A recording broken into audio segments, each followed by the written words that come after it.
ની જોડ સખી નહીં જોડે રેલો. માં આપણને જન્મ આપે છે, માં આપણું પાલન પોષણ કરે છે, માં આપણને નવડાવે છે, ખવડાવે છે અને નવા કપડાં પહેરાવે છે. માં બાળકને અઢળક વહાલ કરે છે. માં બાળકને જોઈતી બધી જ વસ્તુઓ લાવી આપે છે. માં બાળકને ફરવા લઈ જાય છે. માં બાળકને વાર્તાઓ કહે છે. માં બાળક સારી રીતે ભણે તેની કાળજી રાખે છે.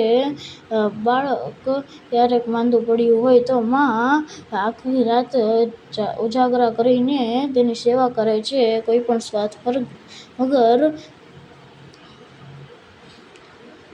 માની એક જ ઈચ્છા હોય છે કે મારું બાળક સુખી થાય. બાળક રડે છે, તોફાન કરે છે, માને પજવે છે ત્યારે માં તેને પ્રેમથી સમજાવે છે. ક્યારેક માં તેને શિક્ષા પણ કરે છે, પણ તેના હૃદયમાં તો આપણા પ્રત્યે અનહદ પ્રેમ જ હોય છે. ગાંધીજી અને શિવાજી મહારાજના ઘડતરમાં માનો મોટો ફાળો છે. માં બાળકને જ સંસ્કાર આપી શકે છે જે બીજા પાસેથી ભાગ્યે જ મળે છે. માનો મહિમા ગાતા એક કવિએ કહ્યું છે કે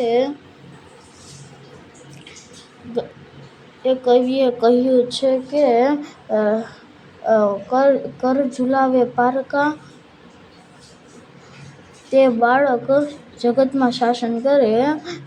ગરીબ માં પેટે પાટો બાંધીને પોતાના બાળકનો સારી રીતે ઉછેર કરે છે. માં પ્રેમમાં ક્યારેય ઓટ આવતી નથી.